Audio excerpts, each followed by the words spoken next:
আমি খুবই একজন স্বাধীন সাংবাদিকতায় বিশ্বাস করি এবং সেই বিশ্বাস থেকে আমি কেন বেগম জিয়াকে শ্রদ্ধা করি সেটাই আমি বলতে চাই।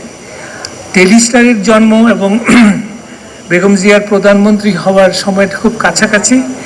আমি একজন ইয়াং সাংবাদিক হিসাবে তখন বেশ বলতে পারেন যে believing in the value of independent journalism, যে সরকারকে সবসময় একটা প্রশ্নের মধ্যে রাখবে, সরকারকে অ্যাকাউন্টেবল করবে, এবং সেই স্পিরিটে আমি তখনকার সাংবাদিকতা করেছি।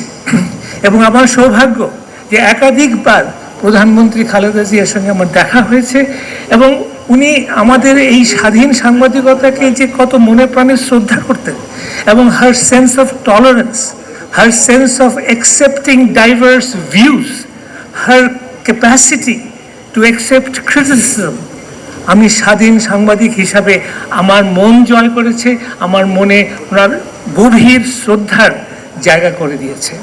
এবং পরবর্তীকালে ওনাকে আরও দেখেছি এবং সত্যিকার অর্থে দেশকে ভালোবেসে দেশের গণতন্ত্রকে সমৃদ্ধ করার ক্ষেত্রেও ওনার অবদানকে আমি স্মরণ করি এবং শ্রদ্ধা জানাই।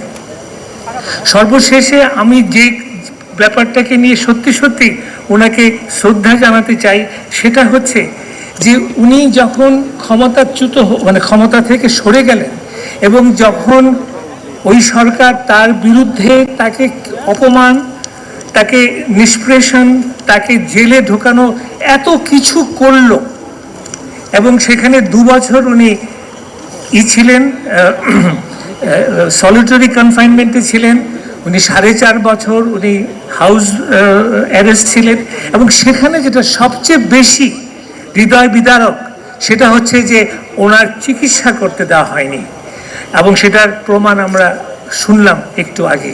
এবং এত কিছুর পরেও উনি যখন প্রথম বাণী দিলেন মুক্ত হয়ে 7ই অগস্ট উনি বিএনপির এক সভায় উনি ভাষণ দিলেন এবং সেখানে উনি যে মূল বাণীটা আমাদেরকে দিলেন যে ধ্বংস নয়, প্রতিরোধ নয়, প্রতিহিংসা নয়, প্রতিশোধ নয়। উনি কিন্তু ইজিলি বলতে পারতেন যে আমি প্রতিশোধ চাই না, কিন্তু আমি ন্যায় বিচার চাই আমার বিরুদ্ধে যা করা হয়েছে, এটা উনি বললেন না। এই যে উদারতা, এই যে ভবিষ্যতের দিকে তাকানো, আমি মনে করি এটা অসাধারণ একটি গুণ, যেটা আমাদের রাজনীতিতে যদি আমরা এখন অন্তঃস্থ করতে পারি, আমাদের সেটা যদি আমরা নিজের মনে প্রাণে গ্রহণ করতে পারি, তাহলে বাংলাদেশের একটা বিরাট অবদান থাকবে। এবং সেখানে আমি একটা বক্তব্য দিয়ে শেষ করতে চাই যে উনি বলছেন যে ভবিষ্যতে ভালোবাসা, শান্তি এবং জ্ঞান ভিত্তিক সমাজ গড়ে তোলা। নেতৃত্বকে বলবো, নেতৃবৃন্দকে বলবো যে এই যে খালেদা জিয়ার যে শেষ বাণী, জ্ঞান ভিত্তিক সমাজ, আমরা যেন এটা অন্তরে সবার ভেতরে আমরা উপলব্ধি করি। The future of Bangladesh depends on a knowledge-based society. You have seen how the world has changed with artificial intelligence in the last 10 to 15 years. So much is transforming, and it is based on knowledge, on skill, on competence, and that is where we have to go for the future of Bangladesh.